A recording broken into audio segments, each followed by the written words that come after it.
Sahabat Pijar TV, terima kasih sudah klik video YouTube ini. Kiranya kebenaran firman yang saudara dapatkan menerangi kehidupan saudara. Untuk mudah menyaksikan video-video lainnya dan mendapatkan update dengan cepat, klik subscribe. Jangan lupa, berkat Tuhan jangan disimpan sendiri.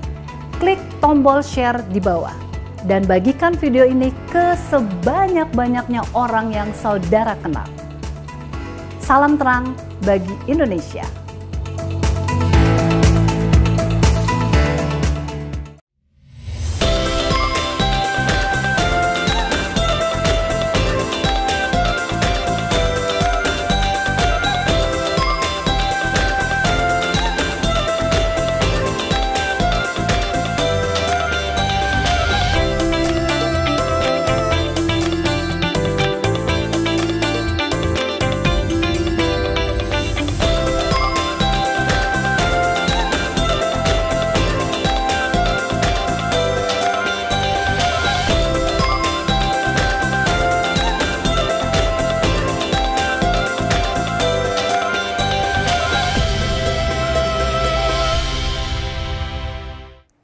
Salam sejahtera pemirsa dimanapun Anda berada, sukacita sekali kita masih bisa dipertemukan oleh anugerah Tuhan dalam program acara Ku Tahu Yang Kupercaya. Tanpa terasa kita terus mengikuti pengajaran hambanya dan kita sudah membahas mengenai banyak hal berkaitan dengan Kristologi.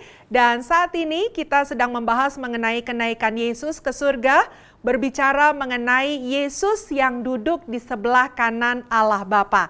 Nah, tentu ini akan menjadi pengajaran yang menarik bagi kita. Untuk itu pastikan Anda setia mengikuti program acara ini. Dan informasi bagi Anda selama pandemi ini, program Ku Tahu Yang Kupercaya dibuat langsung di Nusa Tenggara Timur di Kota Kupang dengan mengikuti protokol kesehatan yang dijaga ketat, di mana seluruh kru yang bertugas telah menjalankan tes PCR dan juga swab antigen.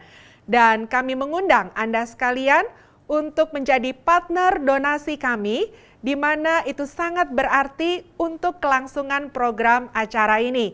Dan kami juga berterima kasih kalau Anda sudah menjadi partner donasi kami. Kirimkan donasi Anda melalui nomor rekening yang tertera di layar kaca. Dan juga kalau Anda memiliki pertanyaan, saran, kritik atau pendapat, sampaikan melalui nomor WhatsApp yang juga tertera di layar kaca. Kami akan berupaya untuk menjawab apa yang Anda sampaikan. Segera siapkan hati karena hambanya pun sudah siap untuk memberkati kita. Dengan semangat kita nantikan pengajaran hari ini.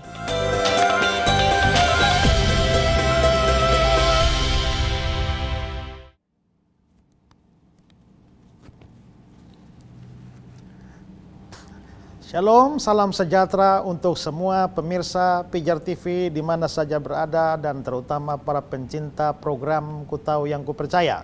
Saya Pendeta Esra Soro bersyukur berterima kasih boleh menemui Anda lagi dalam program ini.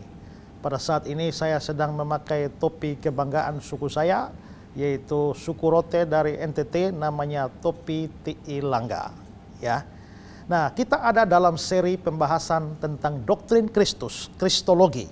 Ada sekitar 21 episode tentang Kristologi yang membahas banyak hal tentang Yesus Kristus Tuhan kita. Dan marilah kita sungguh-sungguh memanfaatkan kesempatan ini mengikuti episode demi episode untuk menambah pemahaman pengetahuan kita tentang Kristus Tuhan kita. Khusus untuk seri doktrin Kristus ini, diproduksi dari kota Kupang, Nusa Tenggara Timur. Dan karena masih berada dalam situasi pandemi juga, maka semua kru yang ada telah mengikuti protokol kesehatan sesuai anjuran pemerintah dan telah diswab PCR demi keamanan bersama. Dan kami juga sadar bahwa program ini kalau bisa ada semua tidak terlepas juga dari dukungan Bapak Ibu Saudara-saudara yang mendukung dalam doa dan juga ada yang memberikan dukungan dalam dana. Kami berterima kasih untuk itu. Dan kami juga mendorong saudara-saudara yang punya beban yang sama untuk memberitakan firman, memberitakan Injil, saudara bisa ambil bagian dalam pekerjaan Tuhan yang besar ini. Di layar kaca Anda ada nomor rekening, saudara dapat mentransfer ke sana, mengirimkan donasi Anda untuk dapat dipergunakan bagi produksi konten-konten yang bermanfaat dari Pijar TV. Kalau saudara punya pertanyaan di rumah, jangan sungkan, saudara boleh mengajukan pertanyaan, ada nomor-nomor di layar kaca Anda, kirimkan ke sana, atau juga ada pokok doa, ada beban yang mau di-sharingkan, tim Pijar TV siap melayani saudara sekalian. Baik saudara-saudara, kita ada dalam seri Kristologi, Doktrin Kristus. Dan kita sudah banyak membahas poin-poin dalam Kristologi ini. Dan pada episode yang terakhir, kita sudah mulai membahas soal kenaikan Kristus ke surga. Saya sudah bahas kenaikan Kristus ke surga adalah sebuah peristiwa historis, sungguh-sungguh terjadi. Bukan ilustrasi, bukan metafora atau kiasan. Kita juga sudah lihat nubuatan-nubuatannya. Apa yang terjadi saat Yesus naik ke surga, dia naik ke surga sebagai Allah manusia. Apa tujuannya naik ke surga? Dan pada kesempatan ini, episode ini secara khusus akan dibahas soal Yesus yang naik ke surga itu duduk di sebelah kanan Allah. Itu adalah pernyataan yang eksplisit dari kitab suci. Kita melihat beberapa saja ya. Markus 16 ayat 19. Coba dibaca Markus 16 ayat 19. Markus 16 ayatnya yang ke-19. Sesudah Tuhan Yesus berbicara demikian kepada mereka, terangkatlah ia ke sorga, lalu duduk di sebelah kanan Allah. Yesus itu terangkat ke surga dan duduk di sebelah kanan Allah. Kolose pasal 3 ayat 1. Kolose 3 ayat yang pertama, karena itu kalau kamu dibangkitkan bersama dengan Kristus, carilah perkara yang di atas, di mana Kristus ada, duduk di sebelah kanan Allah. Kristus ada, duduk di sebelah kanan Allah. Dan masih ada ayat seperti Ibrani 1 ayat 3, ia duduk di sebelah kanan yang maha besar. Ada Ibrani 10 ayat 12, dia duduk selama-lamanya di sebelah kanan Allah. Dan ini juga sesuai dengan kata-kata dalam pengakuan iman rasuli kita. Ya, naik ke surga, duduk di sebelah kanan Allah yang maha kuasa. Nah, hari ini kita akan khusus membahas ini. Yesus Kristus yang naik ke surga itu duduk di sebelah kanan Allah. Allah di sini maksudnya Allah Bapa, ya. Yesus juga Allah, tapi Allah yang dimaksudkan ini Allah Bapa.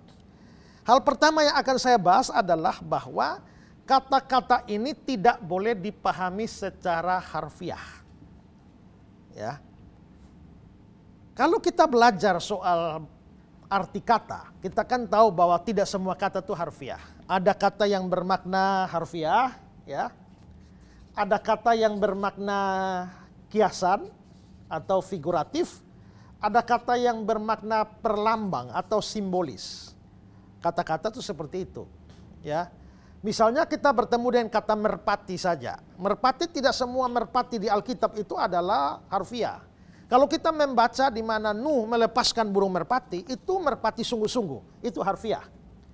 Tapi kalau kita membaca misalnya Yesus itu waktu dibaptis lalu Roh Kudus turun dalam rupa burung merpati, itu burung merpati di situ tuh simbol atau lambang.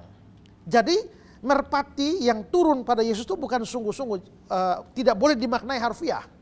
Seolah-olah burung merpati itu Roh Kudus, Roh Kudus itu burung merpati. Jadi kalau kamu bisa tangkap burung merpati, kamu yang tangkap Roh Kudus. Kalau burung merpatinya dimakan kucing, berarti Roh Kudus dimakan kucing. Tidak. Roh Kudus, merpati. Tapi waktu itu Roh Kudus itu disimbolkan atau dilambangkan dengan burung merpati. Tapi pada waktu membaca ayat misalnya, hendaklah kamu tulus, cerdik seperti ular, tulus seperti merpati. Berarti itu kiasan. Kiasannya adalah kiasan dari ketulusan. Nah, jadi ada makna kata harfiah, kiasan, dan simbol. Waktu kita membahas soal Yesusnya duduk di sebelah kanan Allah, itu tidak boleh dipahami secara harfiah. Kenapa tidak boleh dipahami secara harfiah? Karena kalau kita survei ayat-ayat yang lain, tidak semua ayat yang bicara Yesus di surga itu selalu dikatakan duduk. Ya. Di sebelah kanan Allah itu tidak selamanya dikatakan duduk. Nah, kita lihat contoh dulu ya. Roma 8 ayat 34. Kristus Yesus yang telah mati, bahkan lebih lagi yang telah bangkit, yang juga duduk di sebelah kanan Allah, yang malah menjadi pembela bagi kita. Di situ ada kata-kata duduk di sebelah kanan Allah. 1 Petrus 3 ayat 22. 1 Petrus 3 ayatnya yang ke-22, yang duduk di sebelah kanan Allah setelah ia naik ke sorga, sesudah segala malaikat, kuasa dan kekuatan ditaklukkan kepadanya. Dua ayat ini sama ya, antara Roma 8 ayat 34 dan 1 Petrus 3 ayat 22, duduk di sebelah kanan Allah. Tapi sebenarnya ini ada problem terjemahan. Di sini Alkitab Indonesia menerjemahkan duduk di sebelah kanan Allah. Padahal sebenarnya dari bahasa asli bukan duduk di sebelah kanan Allah. Dalam bahasa asli itu hanya dikatakan ada di sebelah kanan Allah. Tidak bilang duduk, hanya bilang ada. Itulah sebabnya terjemahan Inggris NIV is at the right hand of God. Sama juga terjemahan dengan 1 Petrus 3:22. Ada di sebelah kanan, tidak bilang duduk. Lalu coba lihat Kisah 7 ayat 56. Ini Stefanus ya, waktu dilempar batu mau mati. Kisah 7 ayat 56, lalu katanya, sungguh aku melihat langit terbuka dan anak manusia berdiri di sebelah kanan Allah. Berdiri ya. Ayat banyak bilang duduk, tapi ini bilang berdiri. Itu berarti bahwa tidak selamanya dikatakan Yesus itu duduk di sebelah kanan Allah. Maka memang ini tidak boleh dimaknai harfiah. Kalau ini tidak boleh dimaknai harfiah, lalu artinya apa? Itu sebenarnya adalah arti kiasan. Yesus duduk di sebelah kanan Allah, itu kiasan. Nah, ini kiasan dari apa? Nah, kita perlu memahami di sini. Budaya timur, ya, dalam budaya timur, tempat di sebelah kanan itu biasa dianggap sebagai tempat terhormat, tempat tertinggi. Makanya Adam Clark bilang begini, di bangsa-bangsa timur, raja sendiri duduk di atas tahta. Di samping kanannya duduk orang terbesar dalam kerajaan, dan orang terbesar ketiga itu di sebelah kirinya. Jadi kalau raja di sini, orang terbesar itu adalah orang sebelah kanan. Ini. Orang terbesar ketiga sebelah kiri. Nah ini. Ya. Itu budayanya begitu.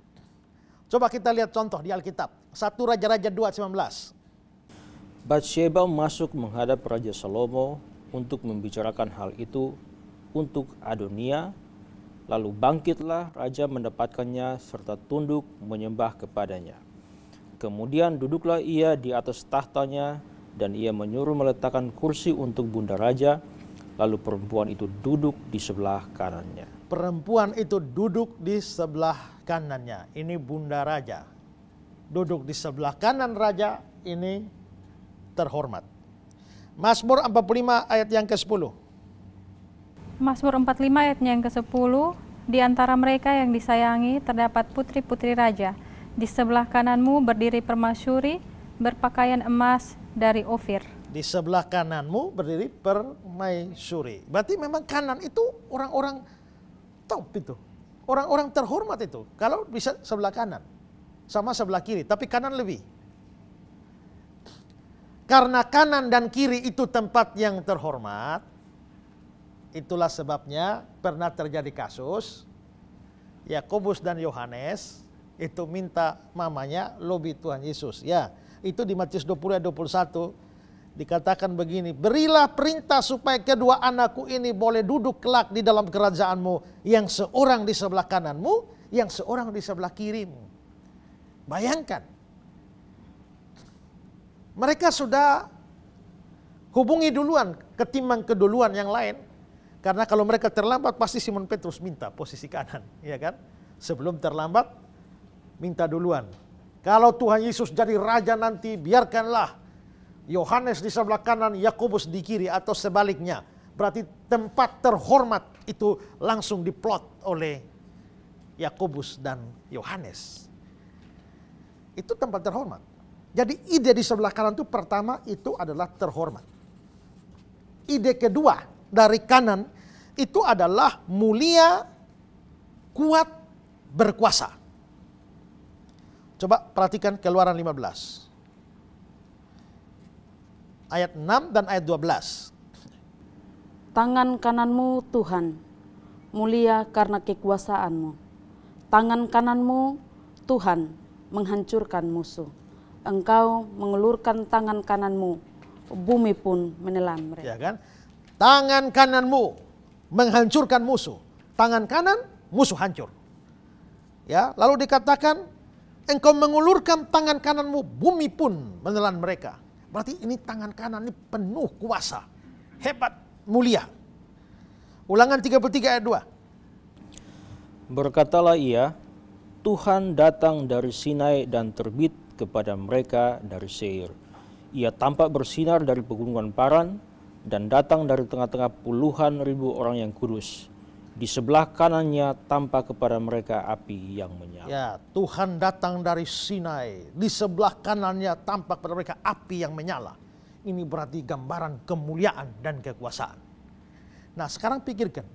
Kalau sebelah kanan itu terhormat, sebelah kanan itu kuat dan penuh kuasa, mulia, maka ketika dikatakan Yesus yang naik ke surga, duduk di sebelah kanan Allah Bapa. Apa artinya? Artinya adalah bahwa Yesus yang naik ke surga itu, di surga dia dapat tempat yang begitu terhormat, begitu mulia, penuh dengan kuasa dan keperkasaan. Dan inilah yang nampak di dalam kata-kata penulis surat Ibrani. Silakan lihat Ibrani 1 ayat 3 dan 4. Ibrani 1 ayat 3 dan 4. Dan setelah ia selesai mengadakan penyucian dosa, ia duduk di sebelah kanan yang maha besar. Ya, sabar ya. Dia duduk di sebelah kanan yang maha besar. Koma, terus? Di tempat yang tinggi. Di tempat yang tinggi. Jauh lebih tinggi daripada malaikat-malaikat. Sama seperti nama yang dikaruniakan kepadanya, jauh lebih indah daripada nama mereka. Ya, jadi dia di sebelah kanan itu di tempat yang tinggi, jauh lebih tinggi daripada malaikat-malaikat. Waktu dia datang ke dunia, untuk seketika lamanya dia lebih rendah dari malaikat. Menurut catatan Ibrani juga. Tapi setelah dia kembali ke surga, dia mendapatkan tempat yang tinggi di sana. Jauh lebih tinggi daripada malaikat-malaikat. Ini menarik bahwa waktu dia datang ke dalam dunia, dia rendah luar biasa ya. Waktu dia datang dalam dunia ini, bahkan lahir pun di palungan, tempat yang hina. Tapi begitu dia kembali ke surga, tempat tertinggi. Waktu di dunia ini burung punya sarang, anak manusia. Burung punya sarang, serigala punya liang, anak manusia tidak punya tempat meletakkan kepala. Betapa hina dan miskinnya dia. Tapi begitu kembali ke surga, tempatnya adalah tempat tertinggi. Ya, dengan kata lain, dia yang naik ke surga itu kondisinya itu jauh lebih baik daripada dia yang pernah ada di bumi.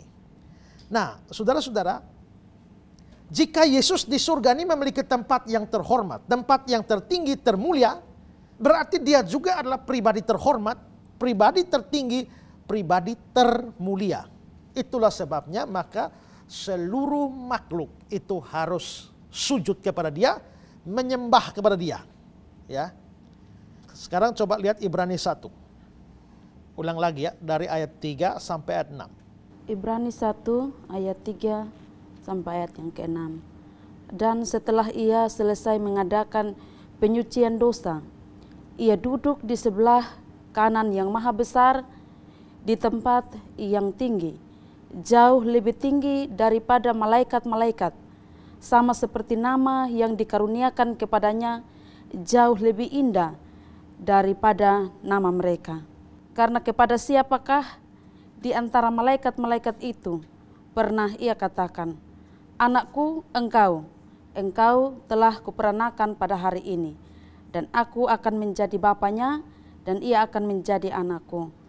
Dan ketika ia membawa pula anaknya yang sulung ke dunia, ia berkata, semua malaikat Allah harus menyembah dia. Semua malaikat Allah harus menyembah dia.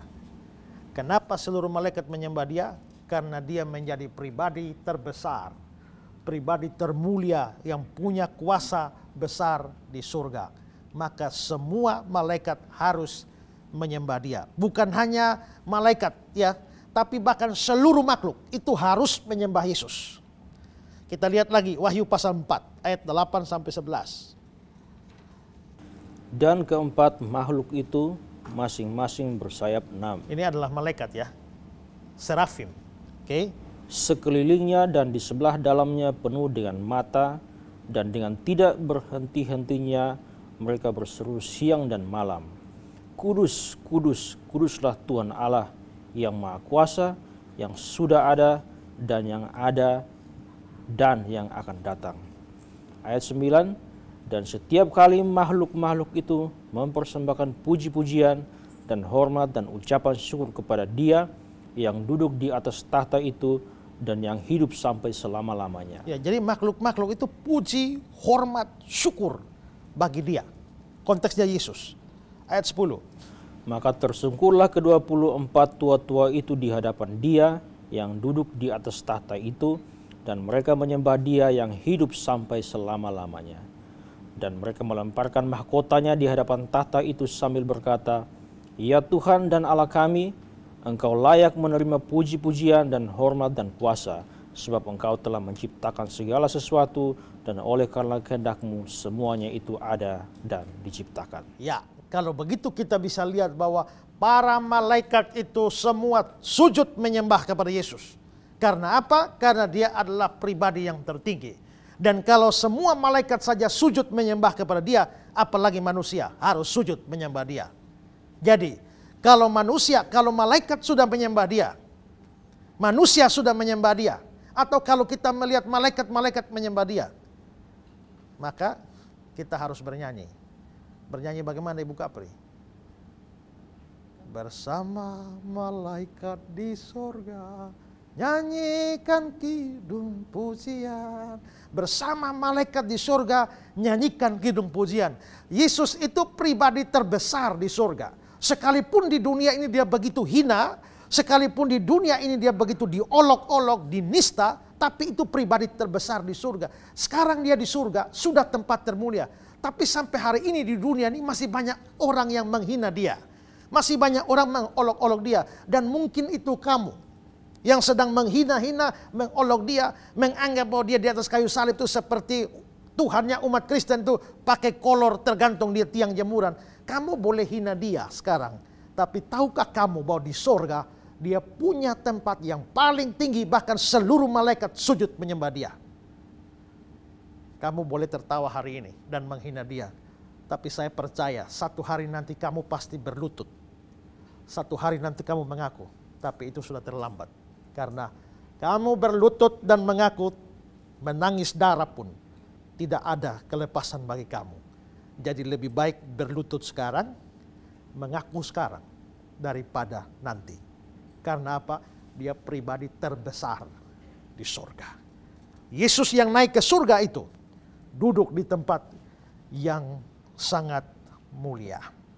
Pemirsa di rumah, kalau saudara punya pertanyaan sementara saya jelaskan, silakan ada nomor-nomor di layar kaca Anda. Silakan WA, silakan SMS, dan kami akan menjawab pertanyaan saudara. Juga yang ingin didoakan, yang mau curhat karena mungkin ada problem yang perlu di-sharingkan, silakan.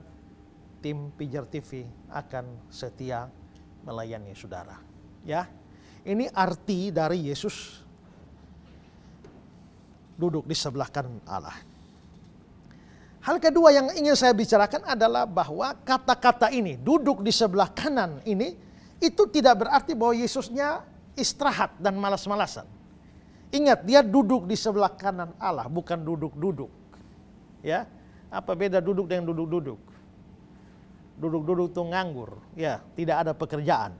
Jadi jangan anggap bahwa di surga itu Yesus nganggur, tidak ada pekerjaan. Tidak. Dia tetap berkarya di sana. Apa yang Yesus bikin?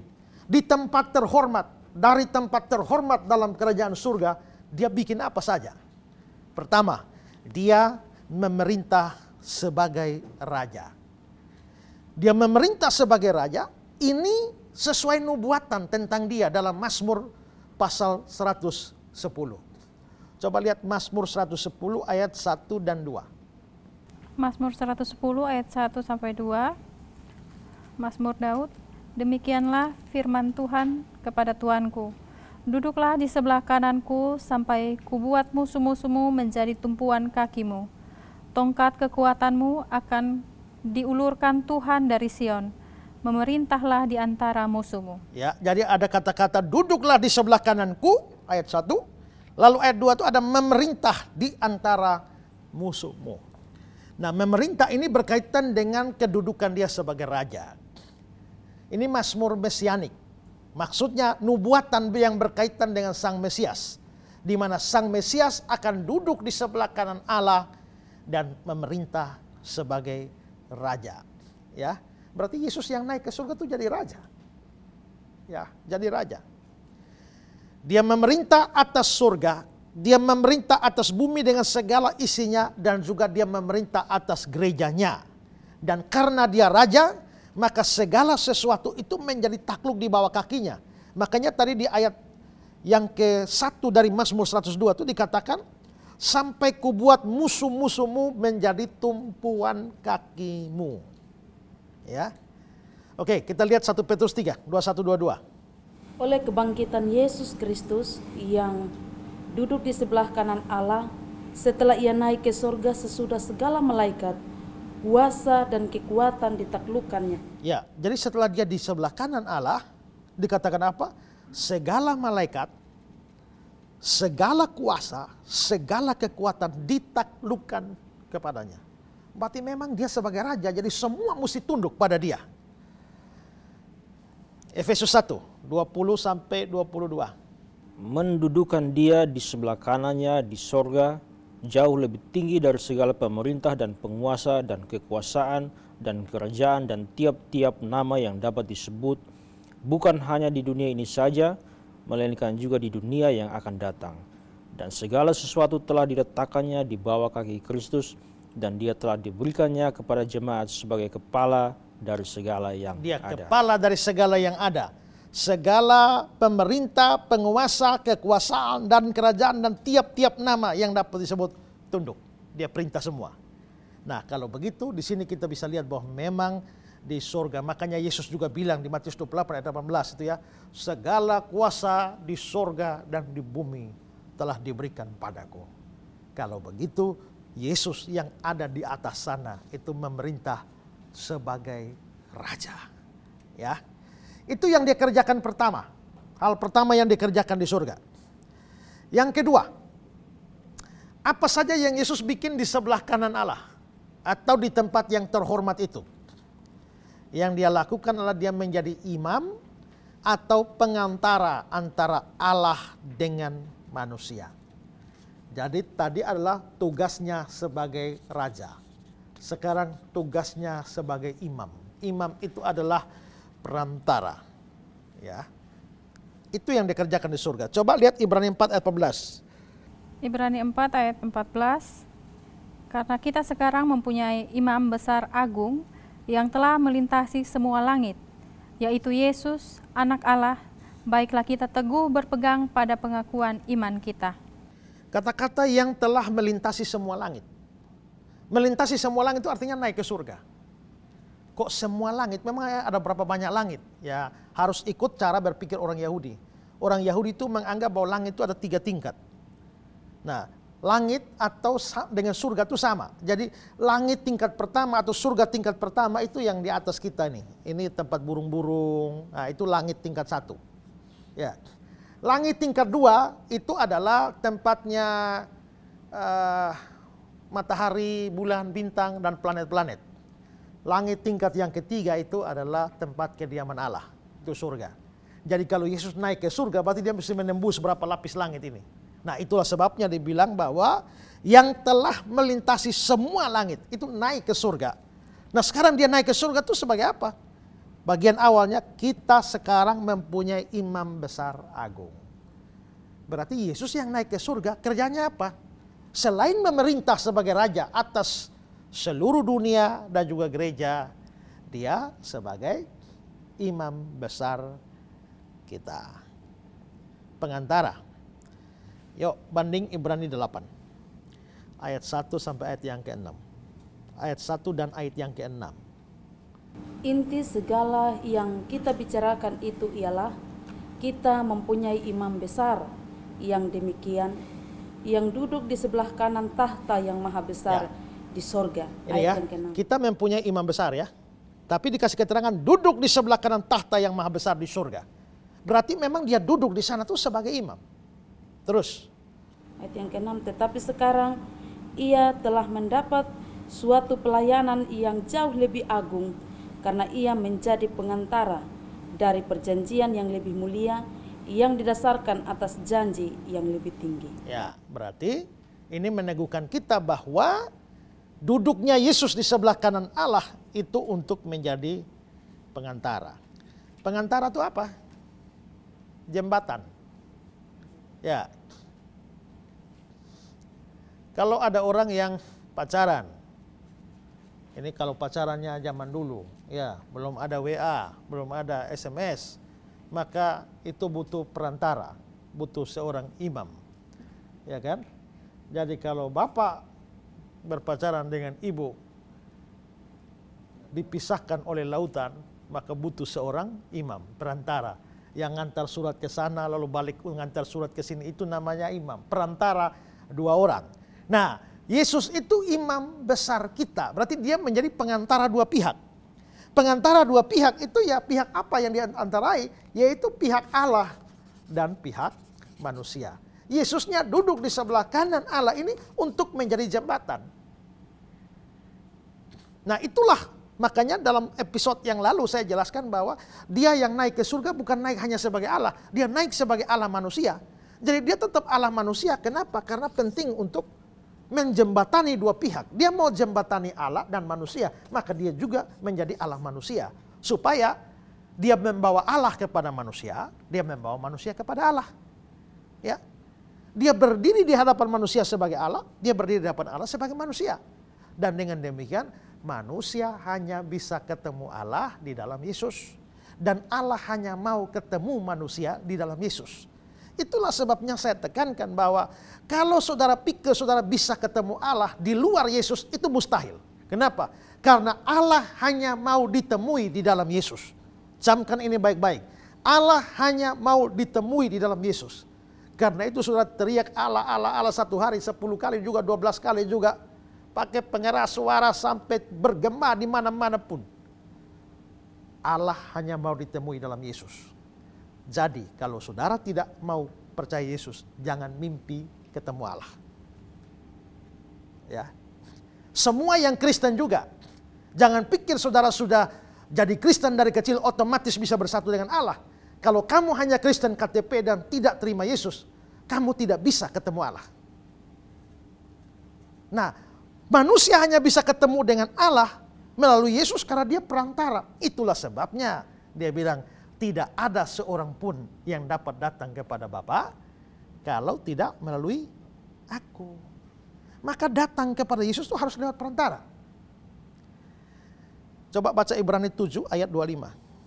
Ibrani 7 ayat 25, karena itu ia sanggup juga menyelamatkan dengan sempurna semua orang yang oleh dia datang kepada Allah.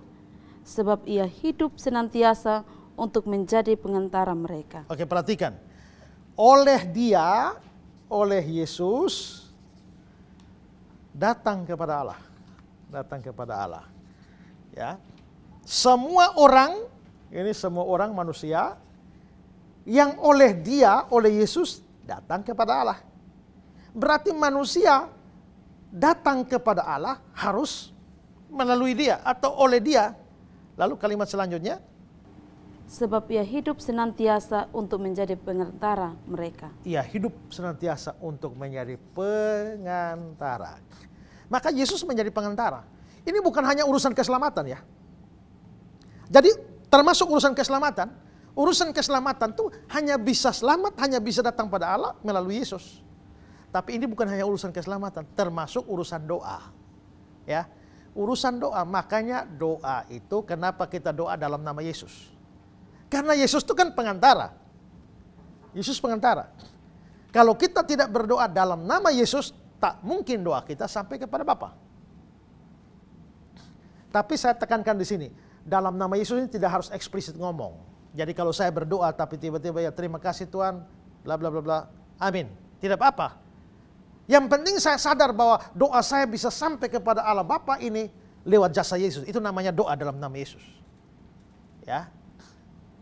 Tapi kalaupun saudara mulut bilang dalam nama Yesus, amin. Tapi saudara tidak ada kesadaran bahwa itu jasa Yesus, sebenarnya saudara tidak sedang berdoa dalam nama Yesus. Yohanes 16 ayat 23 itu akan diberikannya kepadamu. Sesungguhnya segala sesuatu yang kamu minta kepada Bapa akan diberikan kepadamu dalam namaku. Jadi Yesus bikin apa di surga? Duduk di sebelah kanan Allah. Bikin apa? Ya jadi perantara, jadi jembatan bagi kita. Bayangkan. Hari ini, malam ini Ibu Ivon berdoa, Bapa di surga. Wah, Yesus siap menjadi jembatannya, bawa doanya sabar. Tapi tiba-tiba Pak Enson berdoa, Bapa di surga, lagi-lagi Yesus perantara.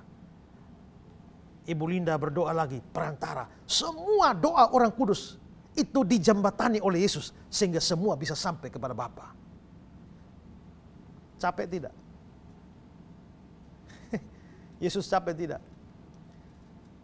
Kalau Pak Enson harus menjadi jembatan bagi setiap orang yang pacaran di dunia ini, wah capek. Tapi Yesus juga kan Allah, jadi dia tidak mungkin capek, ya. Nah dia tidak mungkin capek. Saya pernah nonton film, ada satu film yang menceritakan tentang seorang bapak yang entah bagaimana ceritanya dia jadi Allah untuk sementara, ya. Jadi dia jadi Allah untuk sementara. Entah kenapa dia protes Allah, lalu Allah bilang tukar tempat saja. Coba kau yang, ya, kau yang Bruce Almighty, judul film itu. Tukar tempat, coba kau jadi Allah. Jadi dia ini, wah, begitu dia jadi Allah, dia pusing karena permintaan ini. Jadi ini film kan, jadi ini sudah zaman modern. Jadi setiap doa itu naik lewat bentuk WA, ya, bentuk email. Jadi begitu banyak pokok doa naik dari seluruh dunia. Dia pusing sekali ini. Dia mau baca satu, mau jawab. Ini lagi satu sudah masuk, belum jauh satu ini masuk. Akhirnya dia jengkel itu ya, semua ini langsung dia tekan satu tombol. Yes. Artinya semua yang minta dari dunia jawabnya yes. Minta apa saya dapat. Kalau dibayangkan sebagai manusia kan capek juga. Tapi Yesus Allah. Tapi ingatlah itu berarti bahwa kerjanya dia jadi perantara sampai selama-lamanya. Di surga kerjanya itu. Memerintah alam semesta, surga, bumi, gereja. Tapi juga jadi perantara. Itu tugas perantara itu untuk menjembatani. Ya. Coba lihat juga 1 Yohanes 2 ayat 1. Anak-anakku, hal-hal ini kutuliskan kepada kamu, supaya kamu jangan berbuat dosa. Namun jika seorang berbuat dosa, kita mempunyai seorang pengantara pada Bapa, yaitu Yesus Kristus yang adil. Perhatikan ini ya, jangan berbuat dosa. Tapi kalau kamu berbuat dosa, ingat, kita mempunyai seorang pengantara. Berarti pengantara di sini dalam hubungan dengan dosa. Kalau tadi pengantara berhubungan dengan keselamatan, satu. Orang tidak bisa selamat kalau tidak lewat Yesus. Kedua tadi pengantara berhubungan dengan doa. Jadi doa tidak sampai kalau tidak lewat Yesus. Tapi sekarang ada disebut pengantara tapi ada hubungan dengan dosa. Itu maksudnya bagaimana? Kamu jangan berbuat dosa. Namun jika seorang berbuat dosa, ingat kita punya seorang pengantara. Nah kata pengantara ini itu bahasa Yunaninya itu adalah parakletos. Nah parakletos ini artinya banyak. Parakletos ini bisa penolong, bisa penasihat, bisa pengantara, bisa pembela atau advokat. Ini dari sisi hukum, istilah hukum. Nah kelihatannya yang dimaksudkan dengan pengantara atau parakletos di sini ini yang pembela. Jadi mestinya terjemahannya bukan pengantara, terjemahannya mestinya adalah pembela. Ya, coba banding Roma 8 ayat 34. Roma 8 ayat 34, Kristus Yesus yang telah mati, bahkan lebih lagi yang telah bangkit, yang juga duduk di sebelah kanan Allah, yang malah menjadi pembela bagi kita. Ya, dia duduk di sebelah kanan Allah dan menjadi pembela. Berarti Yesus ini menjadi pembela. Tapi pembela dalam konteks apa? Dosa. Dengan kata lain begini, ya. Anak-anakku, hai Ibu Kapri, ini kutuliskan padamu supaya kamu jangan berbuat dosa. Namun jika Ibu Kapri berbuat dosa, ingat kita mempunyai pembela. Ibu Linda jangan berdosa. Tapi kalau Ibu Linda berdosa, ingat Ibu Linda punya pembela. Pembela itu apa? Dalam konteks hukum. Pengacara kan? Jadi ada jaksa yang mau menuntut, ya ada hakim yang akan memutuskan, tapi ada pembela. Pembela itu berdiri dari siapa? Dari pihak siapa? Dari terdakwa. Jadi kalau Ibu Linda ini punya pembela, yaitu Yesus, maka Yesus itu akan berdiri mendampingi Ibu Linda. Melawan siapa? Ya, gini. Kalau Ibu Linda berdosa, Tuhan Allah Bapa di surga itu akan menghakimi Ibu Linda dan menyatukan hukuman. Ketika hukuman mau dijatuhkan, Yesus berdiri sebagai pembela. Allah Bapa jangan menghukum dia. Ya, ini saya bahasakan dramatis saja ya. Ibu Linda misalnya, Ibu Linda mencuri, maka Allah Bapa mau menghukum. Aku mau menghukum dia, tapi Yesus berdiri sebagai pembela. Allah Bapa tidak boleh hukum dia. Ya, tapi dia mencuri. Lalu Yesus membela. Ya, saya tahu dia mencuri. Kalau begitu dia harus dihukum. Tidak. Kenapa? Karena dia memang mencuri, tapi untuk dosa mencuri itu saya telah bayar memang hutangnya di atas kayu salib. Karena itu dia tidak boleh dihukum. Pembela menang? Menang. Ya. Itulah sebabnya orang yang percaya tidak mungkin dihukum. Coba lihat Roma 8 ayat 1. Roma 8 ayat 1. Demikianlah sekarang tidak ada penghukuman bagi mereka yang ada di dalam Kristus Yesus. Tidak ada penghukuman. Kenapa? Karena dia jadi pembela. Begitu Tuhan Allah mengangkat tangan murka untuk menghantam Pak Henson, Yesus berdiri di sini, pembela. Tidak. Untuk semua dosanya saya sudah bayar di atas kayu salib. Dan sudah lunas, sudah genap. Tidak bisa. Maka kalau Pak Henson percaya kepada Yesus, tak mungkin dihukum lagi. Ibu Kapri, Pak Sami, berdosa tak mungkin dihukum lagi kalau sudah percaya. Tapi kalau begitu orang bebas-bebas berbuat dosa dong. Tidak, karena ayat tadi bilang, anak-anakku kamu jangan berdosa. Berarti ada perintah jangan berdosa. Tapi kalau kamu berdosa, artinya bukan keinginan berdosa, tapi kita ini kan maunya taat. Menyenangkanmu, senangkanmu. Tapi ternyata jatuh juga. Untuk kasus seperti itu, kamu tidak usah putus asa. Jangan berpikir bahwa kalau kamu sudah jatuh dalam dosa ini pasti neraka. Pasti Allah akan hukum. Tidak, ada pembela. Itu bukan berarti Allah tidak bereaksi terhadap dosa kita. Kalau Pak Henson berdosa, sudah ditegur berdosa terus, maka Tuhan menghajar. Bukan menghukum. Menghajar itu karena apa? Karena diperlakukan sebagai anak. Anak mana yang tidak dihajar oleh bapaknya? Menurut penulis surat Ibrani. Kalau kamu tidak dihajar, kamu anak gampang. Tapi kalau kamu betul anak, kamu bersalah pasti dia hajar. Tapi hajar itu beda dengan hukum. Kalau menghajar, dia menghajar kita supaya bertobat. Dan karena kasih. Barang siapa ku kasihi, ya ku hajar dan ku tegur. Karena itu relakan hatimu dan bertobat. Tapi untuk dihukum, tidak bisa.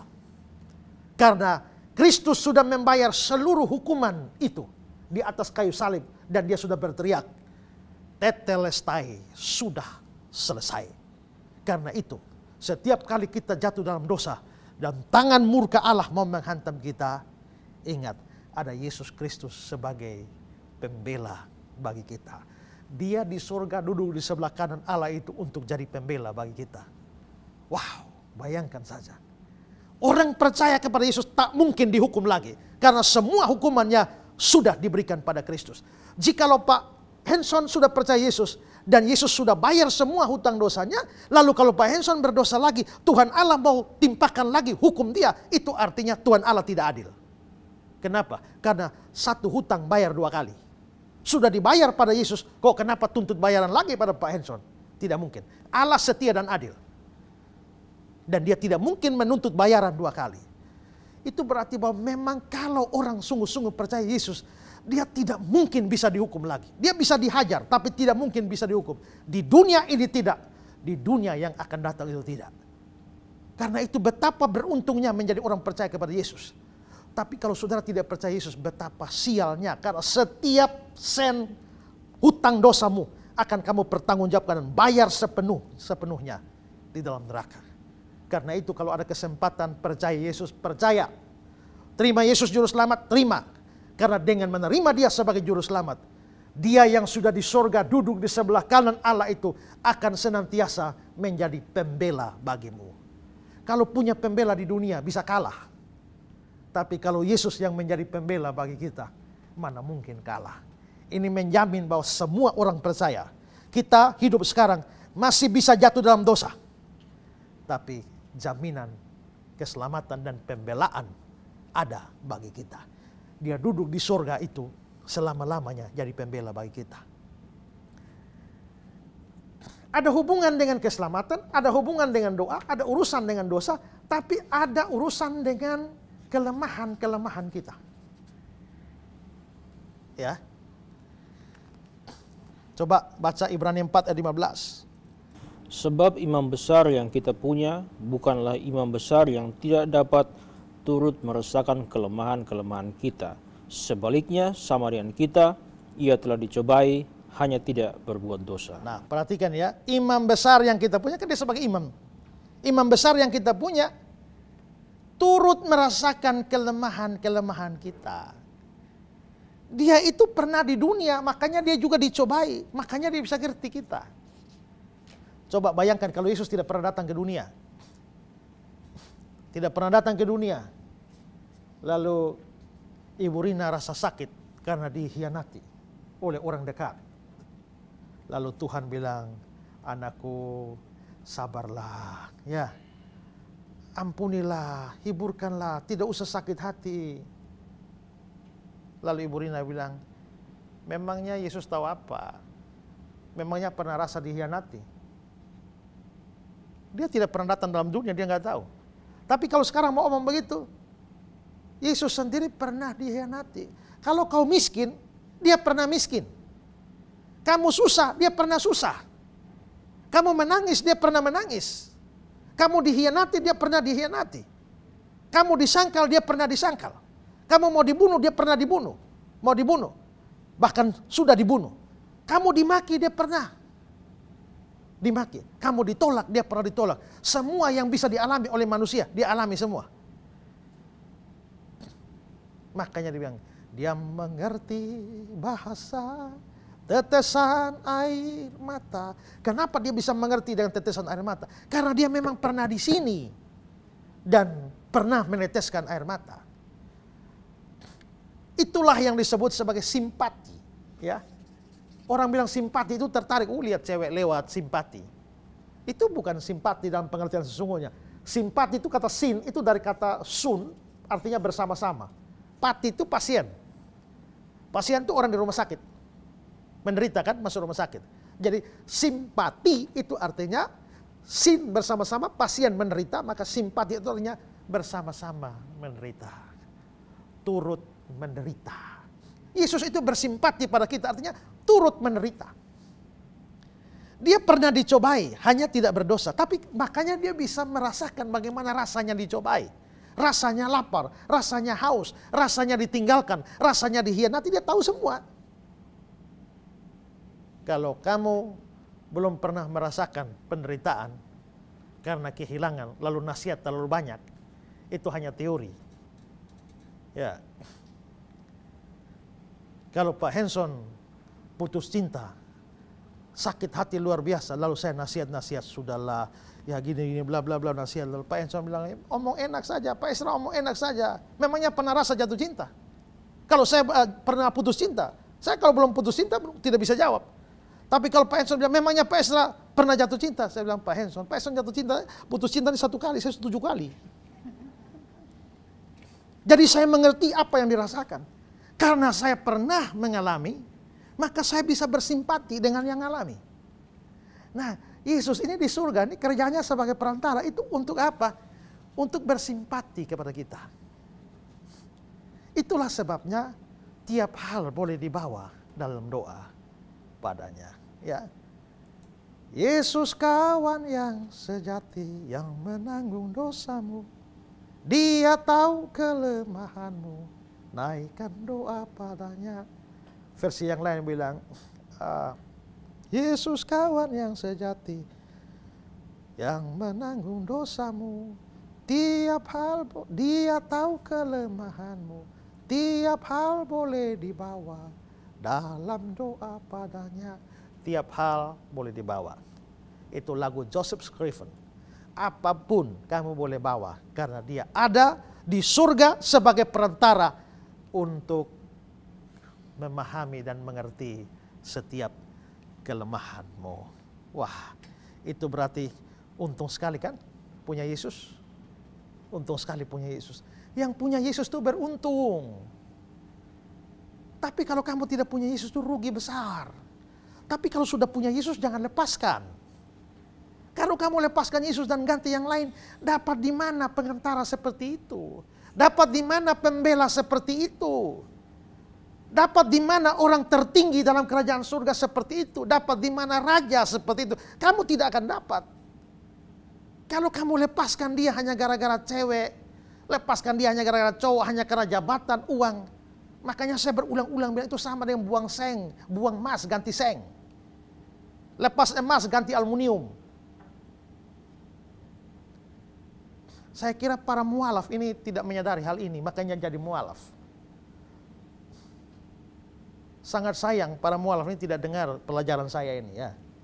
Mungkin kalau sudah dengar tidak jadi mualaf. Tapi tidak apa-apalah. Ya.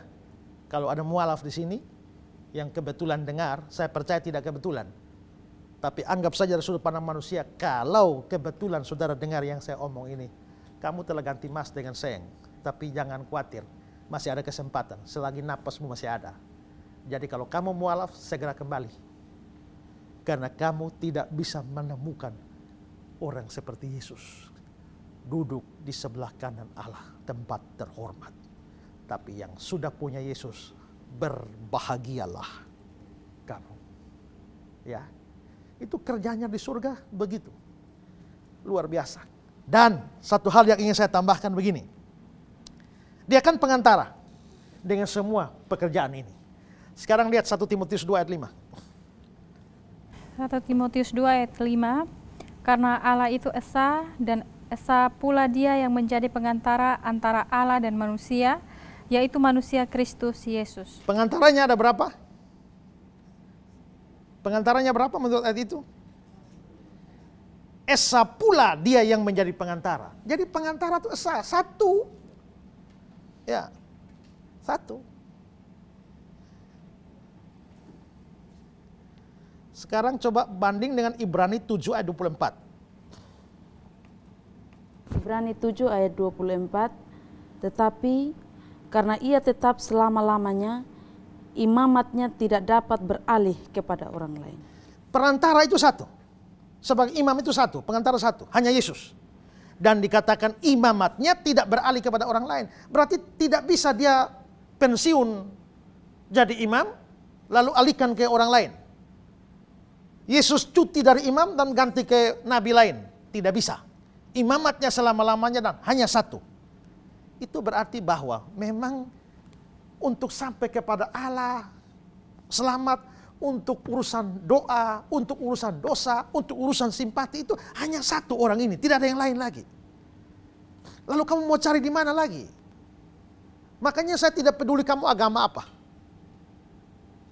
Tapi ingat, imam besar ini hanya satu saja. Makanya di bawah kolong langit ini tidak ada nama lain yang diberikan yang olehnya manusia dapat diselamatkan. Ya. No other name.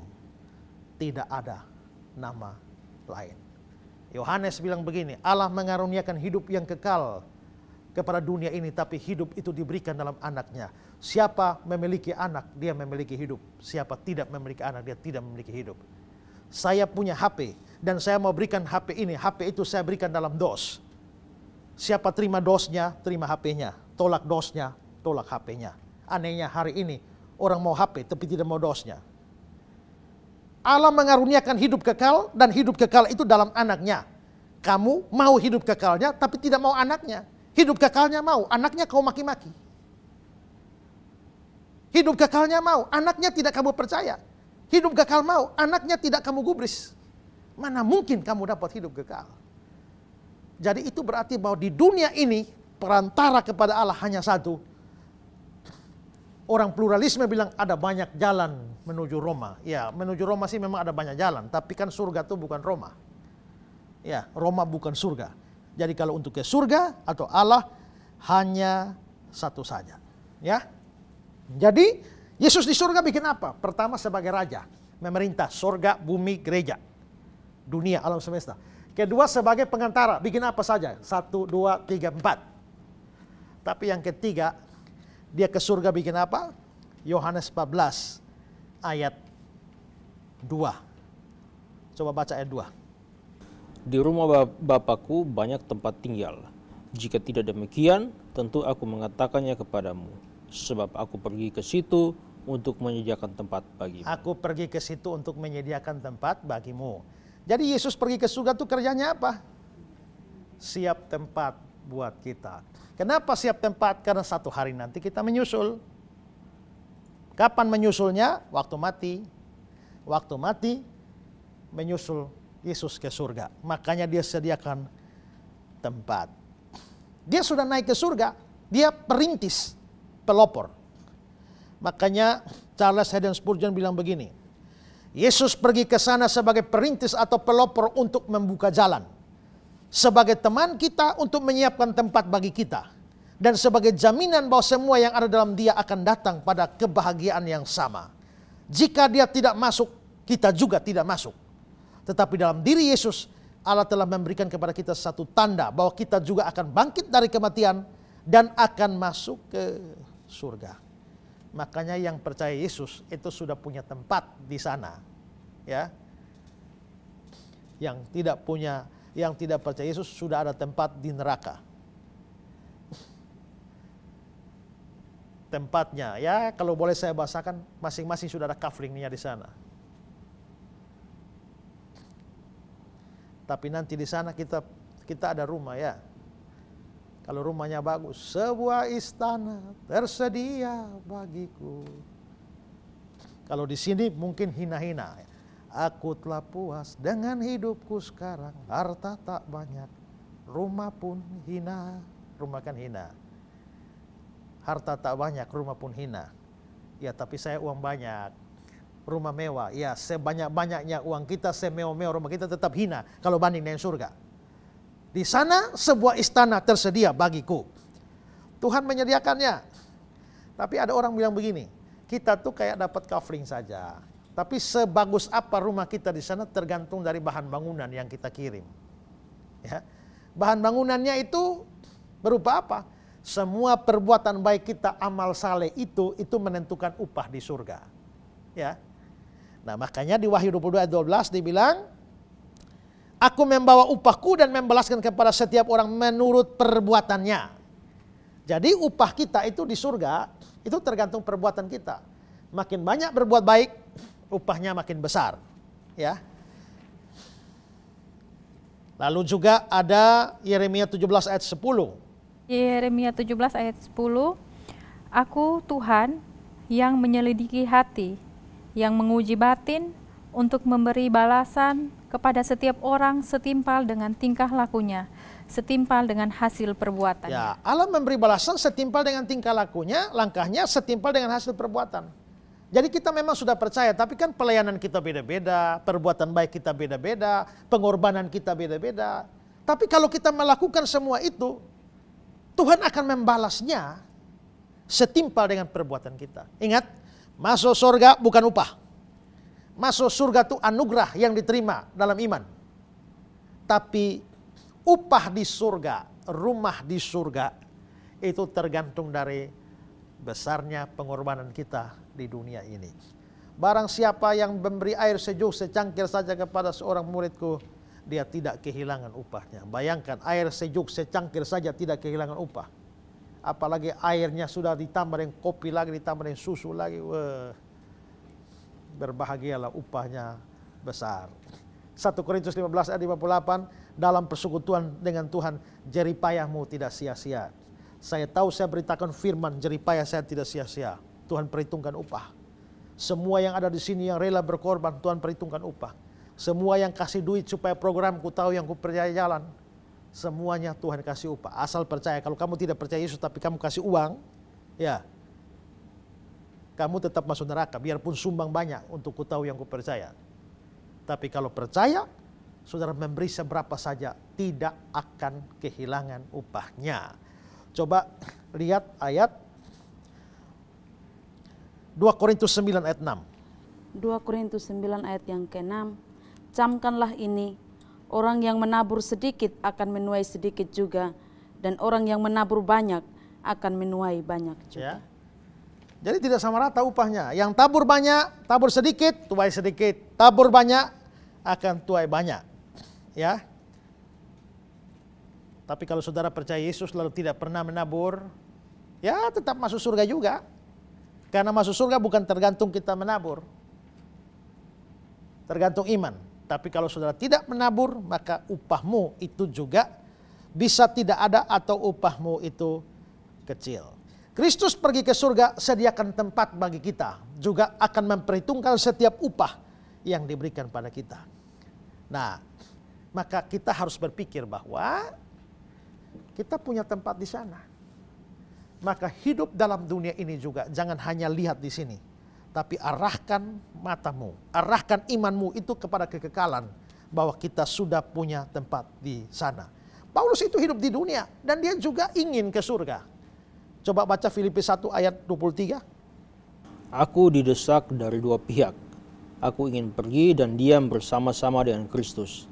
Itu memang jauh lebih baik. Jadi Paulus juga, aku ingin pergi dan diam bersama-sama Kristus, kan masuk surga. Itu memang jauh lebih baik. Jadi kalau dibanding hidup di sini dan pilih surga, ya Paulus bilang aku lebih pilih surga. Nah, itulah penting bahwa kalau kita tahu pasti ada tempat yang sudah disediakan bagi kita, sebenarnya rumah kita yang sesungguhnya ada di sana. Makanya kalau ada orang mati, biasanya di batu nisan ditulis tempat peristirahatan yang terakhir. Sebenarnya bukan terakhir, itu hanya sementara saja.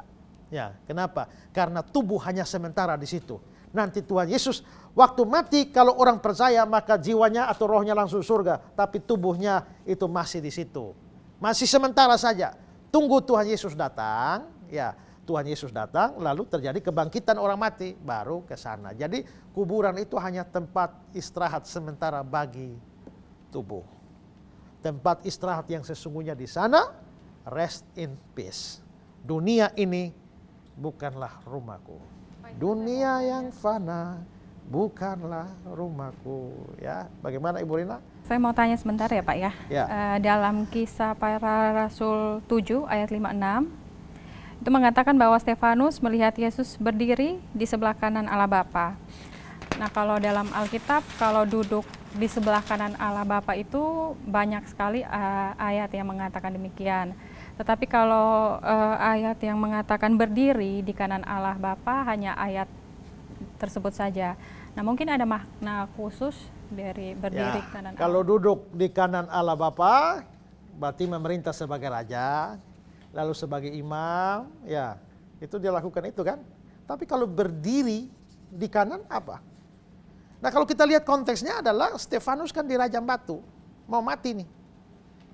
Sementara batu-batu berterbangan menghantam Stefanus yang sedikit lagi mati, dia lihat langit terbuka. Terus dia lihat Yesus berdiri di kanan Allah. Coba, kalau sekian lama kan Yesus duduk kan. Tahu-tahu Stefanus mau mati berdiri. Kira-kira berdiri untuk apa?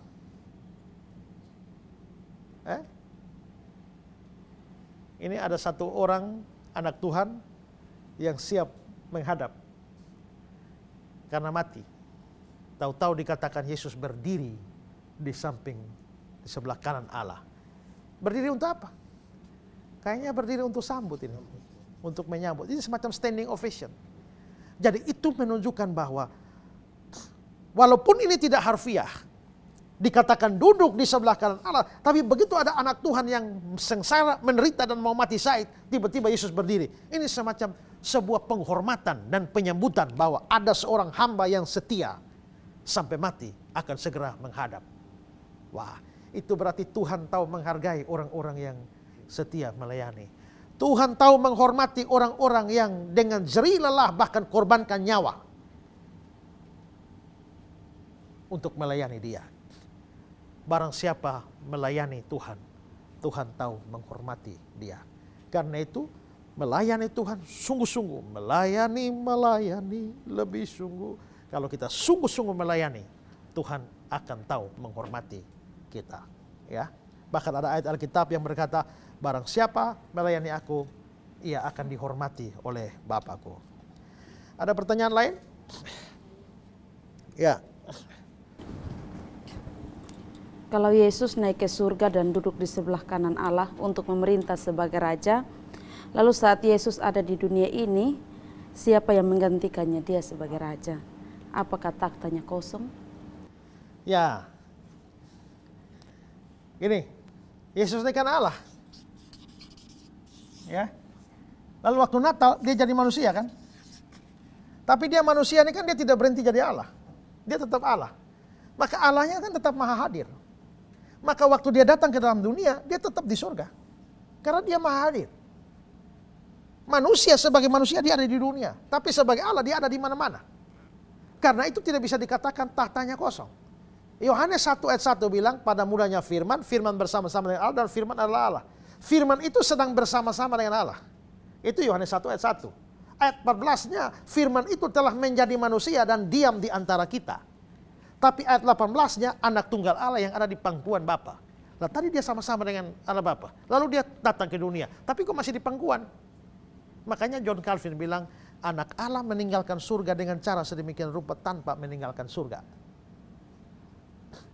Waktu Dia di dunia, apakah pekerjaan Dia menopang alam semesta itu terkatung-katung karena Dia sedang di dunia? Tidak.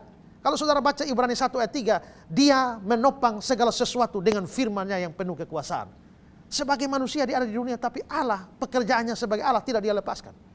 Maka itu berarti bahwa Dia tetap jadi raja. Raja atas alam semesta. Raja atas surga dan bumi, tapi belum bisa jadi raja atas gereja. Kenapa? Gereja belum ada. Ya. Jadi pada waktu Dia datang ke dalam dunia, menebus dosa manusia, lalu ada orang percaya, baru gereja muncul. Maka pada waktu Dia kembali ke surga, Dia tetap memerintah langit dan bumi dengan surga seperti sedia kala. Tapi ditambah lagi dengan hal baru, yaitu memerintah sebagai kepala atas gereja. Ya, jadi tahtanya tidak kosong. Ya, ada lagi? Ya, Pak. Ya. Baik, ini menarik. Tadi saya melihat di salah satu ayat pembahasan Ibrani 7 ayat 24.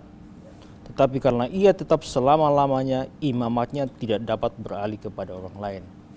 Oke, jikalau misalkan imamat, fungsi imamnya itu tidak bisa beralih kepada orang lain, pertanyaan saya, bagaimana dengan imam yang ada dalam Alkitab dan kemudian gereja yang menerapkan fungsi keimaman?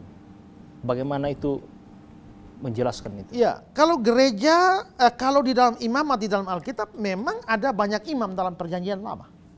Dan itu ditetapkan. Ya, itu ditetapkan oleh Allah supaya ada orang jadi imam. Bahkan kita bisa lihat imam besarnya itu adalah Harun dan keturunannya. Ya. Tapi sebenarnya Imam Harun itu sebenarnya hanya tipe, bayangan saja. Ya, bayangan dari imam besar yang akan datang, yaitu Yesus. Di dalam Alkitab itu kan kita lihat ada namanya tipologi. Tipologi itu ada yang namanya tipe, itu bayangannya. Ada yang namanya antitipe, itu realitas sesungguhnya. Misalnya ya, anak domba Paskah. Anak domba Paskah itu bayangan, itu tipenya. Tapi begitu Yohanes Pembaptis lihat Yesus, dia bilang, lihatlah anak domba Allah yang menghapus dosa dunia. Berarti Yesus sesungguhnya adalah anak domba yang mau dikorbankan. Berarti domba Paskah itu tipe, Yesus Kristus antitipe. Kalau saudara baca di surat Ibrani pasal 7, ada orang aneh namanya Melkisedek. Tidak berbapa, tidak beribu, tidak bersilsilah, harinya tidak berawal, harinya tidak berakhir. Itu bukan manusia misterius, tidak punya bapak, tidak punya ibu, maksudnya tidak diketahui bapaknya siapa, ibunya siapa, dari silsilah mana. Ya, tapi Melkisedek itu kok mirip Kristus? Kalau begitu Melkisedek itu adalah tipe, tapi Kristus itu adalah antitipenya. Nah, kalau begitu imam-imam dalam perjanjian lama sebenarnya adalah tipe. Ya, dan Kristus adalah antitipenya. Nah, prinsip penafsiran tipe adalah begini. Tipe itu berlaku selama antitipe belum datang. Begitu antitipe sudah datang, maka tipe tidak berlaku. Begitu Kristus sudah datang, maka anak domba sudah batal. Ya. Makanya sekarang jangan korbankan kambing domba lagi kalau Kristus sudah datang. Itulah sebabnya orang Kristen berhenti korban kambing domba. Agama Yahudi masih potong kambing domba, agama lain masih potong kambing domba. Itu masih tipe, masih bayangan saja. Tapi kita sudah pada realitanya. Nah, kalau dengan prinsip seperti itu maka ada imam PLL. Tapi begitu Yesus sudah datang sebagai imam, mestinya imam berlaku, tidak berlaku lagi. Kalau begitu sekarang kita bisa lihat bahwa mestinya gereja-gereja yang masih punya imam itu sebenarnya salah secara teologis. Tidak boleh punya imam. Kalau punya pendeta tidak apa-apa karena pendeta bukan imam. Punya pastor tidak apa-apa karena pastor itu bukan imam. Pastor ini kan bukan, saya tidak ngomong pastor Katolik, tapi pastor bahasa Inggris untuk pendeta. Ya, no problem. Tapi kalau punya imam sungguh-sungguh itu gereja yang salah, yang tidak memahami fungsi keimaman dan tipologi imam Kristus. Ya, jadi tidak bisa lagi setelah Yesus jadi imam besar tidak boleh ada imam lagi. Nah, di sini saya camkan ada istilah yang saya sering dengar di kalangan orang awam. Khususnya kalau dalam hubungan keluarga. Kamu sebagai suami itu harus, bapak semi sebagai keluarga, kepala keluarga itu harus, bapak ini adalah imam dalam keluarga. Apa maksudnya? Imam itu artinya perantara. Jadi seolah-olah Tuhan Allah tidak bisa berhubungan dengan istri. Ya, Tuhan Allah hanya bisa berhubungan dengan istri melalui bapak semi saja. Bapak semi perantaranya. Maka istri tidak bisa langsung datang kepada Allah, harus melalui bapak semi. Tidak bisa begitu. Tapi konsep suami sebagai imam dalam keluarga itu konsep yang salah. Kita semua punya kedudukan yang sama. Dan imam besarnya hanya satu. Perantaranya hanya satu, Yesus Kristus. Karena itu tidak boleh ada imam-imam lain di dunia ini. Ya, itu prinsipnya begitu. Oke, ada pertanyaan lain? Saya Pak. Ya. Saya mau tanya tentang ayat dalam 2 Korintus pasalnya yang ke-9 ayatnya yang ke-6. Dari ayat ini sering dipakai untuk mengajarkan kita untuk dapat banyak memberi agar bisa menjadi kaya, berlimpah-limpah, bahkan sukses, Pak. Nah, menurut pandangan Bapak seperti apa? Barang siapa menabur banyak, menuai banyak. Barang siapa menabur sedikit, tuai sedikit. Nah, ini dipakai oleh orang-orang teologi kemakmuran. Ya, bayangkan saudara, apalagi ada ayat, berilah maka kamu akan diberi. Satu takaran yang baik, yang dipadatkan, yang tumpah keluar ke dalam ribaanmu. Sebab ukuran yang kamu pakai untuk mengukur akan diukurkan padamu. Ukuran yang kamu pakai untuk mengukur akan diukurkan padamu. Saya pernah lihat ayat itu orang cetak di amplop persembahan. Itu kira-kira maksudnya apa? Ukuran yang dipakai untuk mengukur akan diukurkan padamu. Itu artinya kalau kau kasih di talong amplop persembahan ini, kalau kau kasih sedikit, ya sudah kamu dapat sedikit berkatnya. Kalau kamu kasih banyak, kamu dapat banyak. Kalau kamu kasih banyak sekali, Tuhan akan berlimpah, memberkati engkau berlimpah-limpah. Ya, tapi itu kan pemerkosaan ayat. Ayat itu bukan tentang persembahan. Ayat itu tentang hal menghakimi, menghukum. Kalau kamu banyak menghakimi, kamu akan banyak dihakimi. Kalau kamu banyak menghukum, kamu akan banyak dihukum. Itu bukan persembahan, konteksnya salah. Tapi itu dipakai. Makanya banyak pendeta, banyak gereja itu gerakan persembahan dengan ayat-ayat seperti itu. Kalau kamu kasih persembahan banyak, Tuhan berkati kamu berlimpah-limpah. Maka orang rame-rame kasih persembahan banyak. Bukan masuk kas gereja, masuk kantong pendeta. Pendeta kaya raya, jemaat boleh miskin melarat, pendetanya kaya raya. Ya. Ayat itu memang bilang, ya, memang kita akan menuai, kalau tabur banyak menuai. Tapi kan menuai kan tidak harus di dunia ini. Kadang-kadang memang kita bisa menuai di dunia ini, bisa. Tapi tuaian yang sesungguhnya itu bukan di sini. Tuaian sesungguhnya itu di sana. Coba baca Galatia 6 ayat 9. Galatia 6 ayat 9, janganlah kita jemu-jemu berbuat baik, karena apabila sudah datang waktunya kita akan menuai, jika kita tidak menjadi lemah. Apabila sudah datang waktunya, kita akan menuai. Kapan waktunya? Ya bisa di dunia ini, bisa di dunia yang akan datang. Ya, karena itu kalau saudara menabur di dunia ini, berbuat baik di dunia, tapi kok kayaknya saudara tidak kaya-kaya juga ya. Saudara korban teologi kemakmuran, apalagi mereka kutip Yohanes 10 ayat 10. Pencuri datang hanya mencuri, untuk merampok, membongkar, tapi anak manusia datang untuk memberi hidup dan hidup dalam kelimpahan. Matius 6 ayat 33, cari dahulu kerajaan Allah dan semuanya akan ditambahkan padamu, pesawat pribadi, ya apalagi kapal pesiar, semua Tuhan tambahkan. Itu semua adalah pemerkosaan ayat yang tidak memperhatikan konteks. Kita memang akan menuai setiap jerih payah kita, tapi tidak harus di sini. Kalau Tuhan kasih balas di sini, puji Tuhan. Tapi kalau belum balas, belum setimpal, sabar. Karena tidak ada pengorbanan pun, satu pun yang sia-sia. Semua pengorbanan sedikit pun dicatat oleh Tuhan. Kalau air sejuk secangkir saja, tidak akan kehilangan upahnya. Apalagi kalau lebih. Apalagi kalau sumbang untuk program Ku Tahu Yang Ku Percaya. Gak akan kehilangan upahnya. Saya waktu pelayanan ke Sulawesi, masuk daerah yang pedalaman susah jalannya. Ada bapak-bapak pinjamkan mobil Pajero Sport. Akhirnya bisa terobos sampai kampung-kampung, masuk dengan bagus. Sampai acara kebaktian utama, saya mengucap terima kasih kepada orang yang pinjam Pajero Sport. Saya bilang, kalau air sejuk secangkir saja tidak akan kehilangan upahnya. Apalagi pinjamkan Pajero Sport. Tidak akan kehilangan upahnya. Kalau pinjamkan saja tidak akan kehilangan upahnya. Apalagi sumbangkan. Oh, ya, itu lebih tidak kehilangan upahnya. Setiap pengorbanan tidak akan sia-sia. Saya berdiri capek ini untuk mengajar saudara-saudara. Tapi saya percaya tidak kehilangan upahnya. Kalau tidak dibalas di sini, nanti upahmu besar di surga. Kerja buat Tuhan terlalu manis. Ya. Yang duduk di sini capek-capek ini semua, Tuhan perhitungkan semua upah. Semua kru yang berjam-jam berdiri supaya pemberitaan firman ini bisa sampai kepada saudara. Tidak kehilangan upahnya. Apapun yang kau korbankan tidak akan kehilangan upahnya. Karena itu, marilah kita jemu-jemu berbuat baik.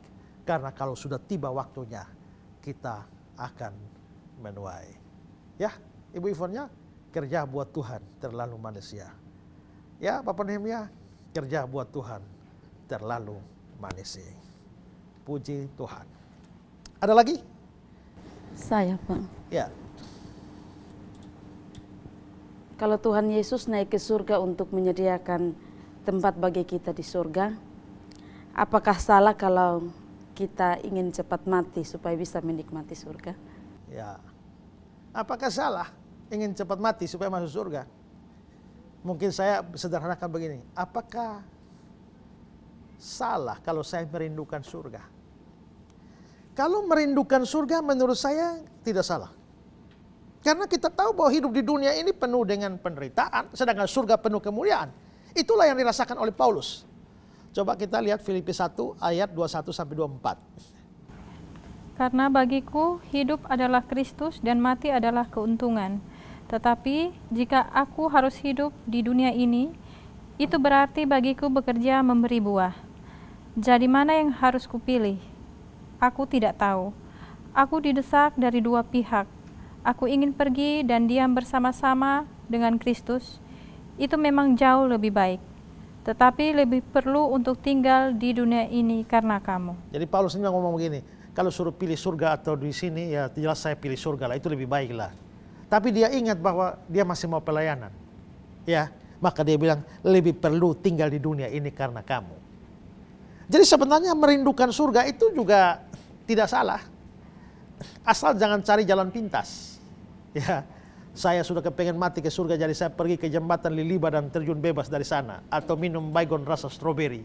Ya, itu justru akan masuk neraka. Ya, bahwa memang kita akan merindukan surga itu juga memang wajar ya. Coba baca 2 Korintus 5 ayat 1 dan 2. 2 Korintus 5 ayat 1 dan 2. Karena kami tahu bahwa jika kemah tempat kediaman kita di bumi ini dibongkar, Allah telah menyediakan suatu tempat kediaman di sorga bagi kita, suatu tempat kediaman yang kekal, yang tidak dibuat oleh tangan manusia. Selama kita di dalam kemah ini kita mengeluh, karena kita rindu mengenakan tempat kediaman surgawi di atas tempat kediaman kita yang sekarang ini. Ya, jadi gini, kalau kita orang percaya, kita harus rindu surga. Tapi kita tahu juga bahwa kita tidak bisa mempercepat waktu Tuhan untuk panggil kita. Jadi kapan Tuhan panggil kita, itulah waktunya. Selama masih ada waktu, ya sudah bekerja memberi buah. Ya, ada orang yang begitu percaya Yesus langsung pergi ke surga. Itu penjahat di samping Yesus itu ya. Tapi ada yang setelah terima Yesus masih dikasih waktu panjang. Itu berarti Tuhan masih kasih kesempatan untuk kerja. Karena itulah, ya serindu-rindunya kita di surga. Dalam episode lalu kali ada yang tanya, Pak, kalau kita pasti ke surga, terus bagaimana sekarang sikap kita dalam menantikan surga? Ingat, waktu Yesus terangkat ke surga, murid-murid semua melihat ke atas. Melihat ke atas sambil buka mulut itu, bahasanya apa Ibu Kapri? Itu tanganga. Ya. Itu bahasa Kupang, itu ada tanganga tuh, lihat, waduh Yesus naik. Tiba-tiba datang malaikat tegur, hei kamu orang Galilea, mengapa kamu menatap ke langit? Dia yang ke surga akan datang dengan cara yang sama. Maksudnya begini, jangan kamu hanya lihat ke surga dengan tunggu-tunggu saja. Wah, tidak sadar dia akan datang, tapi kamu jangan tanganga terus. Kamu ingat, pergi jadikan semua bangsa muridku. Kamu akan jadi saksi Yerusalem, Samaria sampai ujung bumi. Jangan hanya merenungkan dan tunggu surga, tidak bikin apa-apa. Sungguh tidak lama lagi Tuhan Yesus datanglah. Tunggu saja. Jangan tunggu saja. Selama ada waktu kerja. Bersaksi terus sampai Tuhan datang. Bersaksi terus. Bernyanyi terus sampai Tuhan. Berdoa. Tetap kerjakan keselamatanmu. Itu maksudnya ya. Karena itulah maka marilah semua yang percaya ada saatnya kita akan pergi ke surga. Asal percaya. Kalau tidak percaya tak bisa ke surga. Yang percaya pasti ke surga. Maka saya ini yakin sekali bahwa mati kapanpun, mati dimanapun, mati dengan cara apapun, saya pasti selamat. Ada yang bilang telah meninggal dunia dengan tenang. Tapi ada juga yang meninggal dunia dengan meronta-ronta. Kalau kena aliran listrik itu meronta-ronta baru mati. Entah pesawat masuk laut kah, dimakan binatang buas kah, apapun, kita pasti akan diselamatkan. Tapi kalau Tuhan belum panggil kita, masih ada waktu. Jangan lupa kerja buat Tuhan. Kerja buat Tuhan selalu manis. 2, 3. Kerja buat Tuhan terlalu manis. Biar pikul salib. Biar pikul salib terlalu manis. Terlalu manis. Saya kerja buat Tuhan, sungguh senang-senang dilagai Tuhan, terlalu manis. Membuang diri ke ladang Tuhan saudara, serta Tuhan terlalu manis. Puji Tuhan saudara-saudara, 21 episode Kristologi sudah kita selesai. Dan selesaikan, dan ini adalah episode terakhir. Semoga apa yang saya bagikan ini mempertebal iman kita, memperkokoh iman kita. Dan kalau saudara seikut semua yang saya bicarakan 21 episode ini, saya selalu memanggil saudara yang belum percaya Yesus sungguh-sungguh. Inilah saatnya, jangan tunggu. Apa artinya saudara belajar Kristologi 21 episode tapi tidak percaya kepada Kristus? Itu tetap tidak menyelamatkan. Karena itu kita akan menutup semua seri Kristologi di seri terakhir ini dengan doa. Tapi saya mau minta semua yang ikut, kalau saudara sudah percaya Yesus, mari bersyukur bersama-sama. Tapi kalau ada yang belum sampai hari ini belum dengar, belum percaya Yesus, saya mau berdoa buat saudara. Buka hati saudara. untuk terima Yesus. Mari kita berdoa. Tuhan, terima kasih karena Tuhan boleh memimpin seri pelajaran Kristologi dari episode pertama sampai episode yang terakhir, 21 episode ini. Terima kasih karena kami telah belajar banyak kebenaran tentang Kristus. Kami makin bangga mengenal Kristus, makin bangga memiliki Kristus. Kami yang sudah percaya, kami bersyukur. Mungkin sekian lama kami sudah percaya, tapi kami belum mengerti kedalaman iman Kristen, kedalaman konsep keselamatan Kristen, kedalaman iman kami pada Kristus. Kami bersyukur dengan 21 episode kami makin kenal Kristus lebih dalam. Terima kasih Tuhan untuk semua itu. Tapi hamba mau berdoa untuk setiap saudara yang sampai hari ini belum terima Yesus. Kalau mereka ada di depan layar televisi ini dan sedang tunduk mengikuti doa ini, hamba berdoa Tuhan, Roh Kudus bekerja, jamah hati mereka, buka hati mereka. Dan kalau mereka membuka hati mereka menyambut Engkau, masuklah menjadi juru selamat, menjadi Tuhan. Perbaharuilah hidup mereka, dan biarlah mereka menjadi anak-anak-Mu. Dan mereka terus dengan sisa hidup yang ada, mereka melayani Tuhan.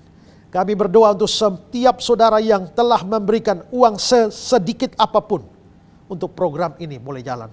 Tuhan memberkati mereka dengan berkat jasmani dan lebih-lebih berkat rohani berlimpah-limpah. Dan biarlah pekerjaan Tuhan, kami berdoa untuk Pijar TV. Tuhan memberkati Pijar TV dengan semua pemimpin dan krunya, semua yang bekerja di balik layar untuk berita Injil ini sampai kepada banyak orang. Tuhan memberkati mereka semua. Beri sukacita di dalam hati. Berdoa juga untuk setiap audiens yang ada mulai dari episode 1 sampai episode terakhir ini, yang telah mengorbankan waktu, tenaga, semua yang ada pada mereka untuk pekerjaan Tuhan yang besar ini. Tuhan memberkati semuanya. Terima kasih Tuhan, biarlah hormat, kemuliaan, kebesaran hanya kepada Dia yang duduk di sebelah kanan Allah di surga, Yesus Kristus Tuhan kami. Terima kasih. Amin. Baik saudara, kita sudah mengikuti seri Kristologi sampai akhir, dan silakan saudara bisa tetap mengikuti karena seri ini akan terus diberitakan. Dengarkanlah dan ikutilah setiap saat. Dan kami sampaikan juga bahwa produksi program ini dilakukan dari Kota Kupang, Nusa Tenggara Timur dalam masa pandemi, dan karenanya semua kru yang ada tetap taat kepada protokol kesehatan yang ada, telah di swab PCR demi keamanan bersama-sama. Dan sekali lagi saya mendorong setiap saudara yang rindu supaya Injil dan pengajaran sampai kepada banyak orang. Saudara boleh ambil bagian dengan berdonasi, ada nomor rekening di layar televisi ini. Silakan saudara kirimkan donasi saudara untuk pekerjaan Tuhan ini. Dan kalau ada pertanyaan, silakan ajukan di nomor yang sama. Kalau saudara butuh didoakan atau juga ingin konseling atau sharing sesuatu, tim Pijar TV siap melayani saudara. Terima kasih untuk perhatian semuanya. Tuhan memberkati dan sampai jumpa pada episode-episode yang akan datang. Salam terang bagi Indonesia.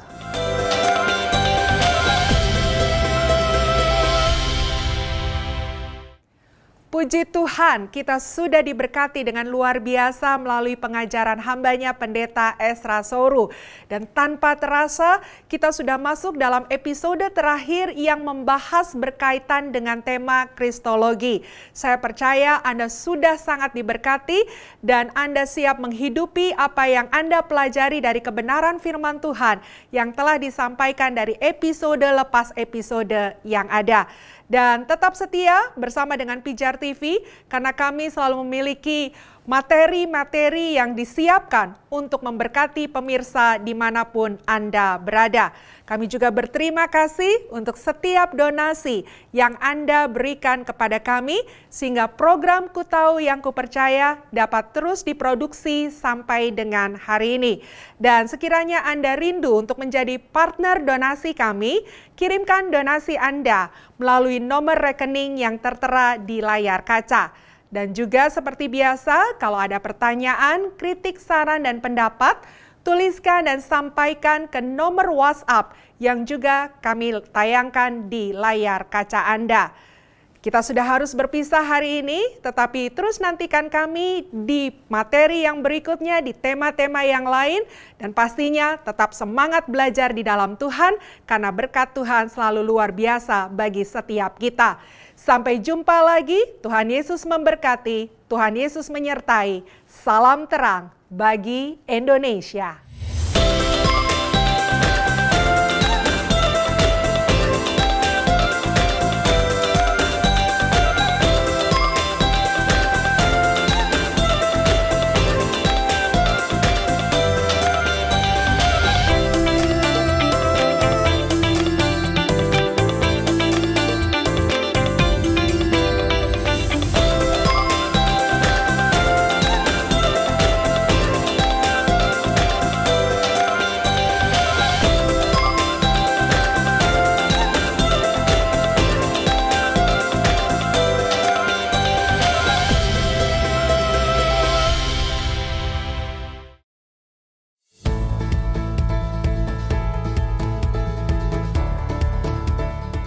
Sahabat Pijar TV, terima kasih sudah menjadi pemirsa setia program-program Pijar TV. Kami sungguh rindu agar saudara bukan saja diberkati dengan menyaksikan program-program ini, tetapi juga dapat berinteraksi dengan kami untuk berdiskusi dan bahkan didoakan melalui WhatsApp dan telepon yang tertera di layar kaca ini. Hubungi kami sekarang juga melalui WhatsApp. Tim Respon Pijar TV siap untuk melayani saudara. Salam terang bagi Indonesia.